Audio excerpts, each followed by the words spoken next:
নাম কর্মণামারম্ভাৎ নিষ্কর্মং করিষ্যতে। এক হচ্ছে পিতা, না কর্মণাম মারম্ভাৎ নৈষ্কর্মং করিষ্যতে।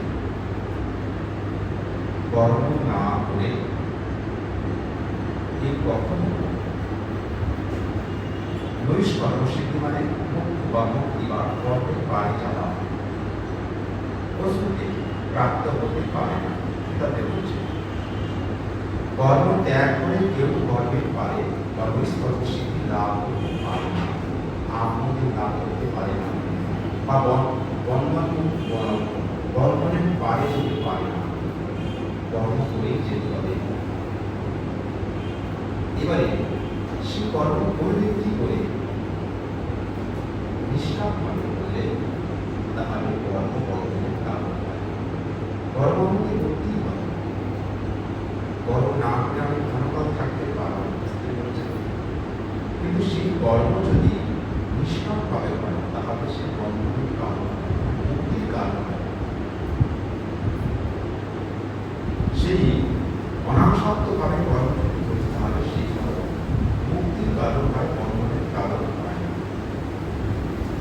অনাসক্ত ভাবে কর্ম করতে গেলে তিনটি বিষয় আমাদের মনে রাখতে হবে। আমরা অনাসক্ত ভাবে কর্ম করতে পারবো না, আসক্তি করবে। আসক্তি যখন আসে তখন সেই কর্মটা আমাদের করতে হবে। কি সেই তিনটি বিষয়? একটা হচ্ছে কর্ম ত্যাগ করা। কর্মবিধি বা রাস্তে মন করে কথা শাস্তি করছে কর্ম তোমার অধিকার করে। যদি তুমি নিষ্কাম কর্ম করতে চাও, যদি সকালভাবে করতে চাও, তাহলে তুমি বন্ধনের লক্ষ্য করবে। এই তার যারা করতে হবে, বারবার করতে হবে। তাহলে এক হচ্ছে কর্ম করে আকাঙ্ক্ষা ত্যাগ করবে। দ্বিতীয়ত হচ্ছে পরিচিত বোধ ত্যাগ করবে।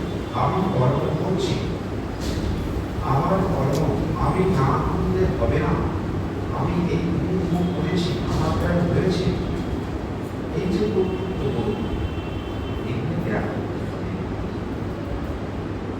এগুলো ত্যাগ করতে হবে। আর হচ্ছে সর্বকর্ম ঈশ্বরের সমর্পণ করতে হবে। সমস্ত এই তিনটি যদি আমরা ঠিক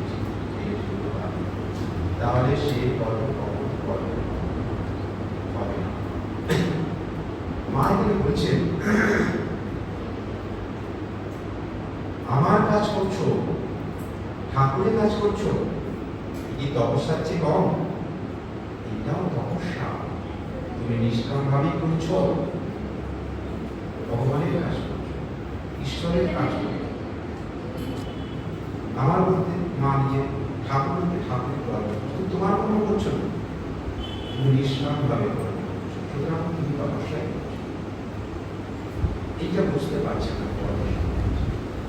তাই তপস্যার জন্য মার কাছে অনুমতি চাইছে যে তপস্যা করতে যাবে।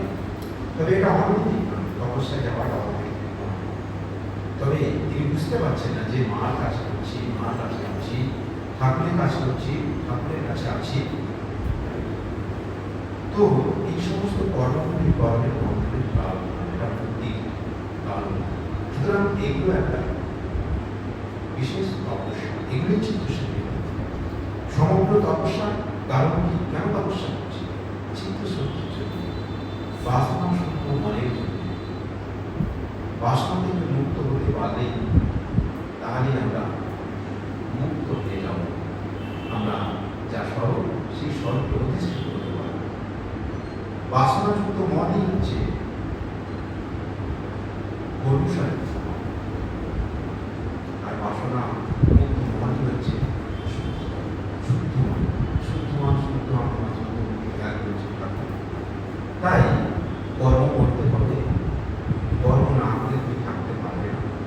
আর কর্ম ত্যাগ করে তুমি কখনো নিষ্কর্ম সিদ্ধি বা আত্মজ্ঞান লাভ করতে পারবে না। তবে কর্ম করবো কিভাবে? নিষ্কাম ভাবে।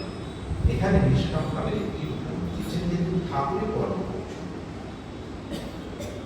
বলছে তোমার কর্ম এই কর্ম লোকে বলে পুণ্য। তোমার কর্ম এই বোধে কর্ম করতে পারে, সেই কর্ম কর্মের কারণায় সেটা বিশেষ একটা তপস্যা চাইছে। কখন আমার কর্ম থাকবে না, কখন কর্ম ত্যাগ হবে? ঠাকুর বলছে দেখো, যখন একবার হরিনামে কিংবা রাম নামে বস্তু হবে, রোমাঞ্চ হবে, তখন আর লিপ্ত করার প্রয়োজন নেই। যখন আমি আত্মাতেই সন্তুষ্ট, আত্মাতেই খুশি, তখন আমার কোনো কার্যক্রম থাকবে না। সে অবস্থা অনেক দূরে। তাই আমাদের কর্ম করতে হবে, নিষ্কামভাবে করতে হবে। ঠাকুরের কাজ আর কাজ করা হবে নিষ্কাম কর্ম। যদি আমার কর্ম এই বোধ না করি, যে কর্তৃত্ব কখন প্রকাশ হবে? যদি আমার বিরক্তি আসে, যদি আমার ভালো প্রশংসা পাওয়ার ইচ্ছা হয়, ঠাকুর কর্ম পরিচয় প্রশংসা পাওয়ার ইচ্ছা, এখানে কিন্তু আসক্তি আসে। ভালো মন্দ তিনি সমস্ত কর্ম তার সমর্থন করা, এই বোধে কর্ম করা, তাহলে সেই কর্ম বন্ধনের কারণ হবে না, তপস্যা হবে, মুক্তির কারণ হবে।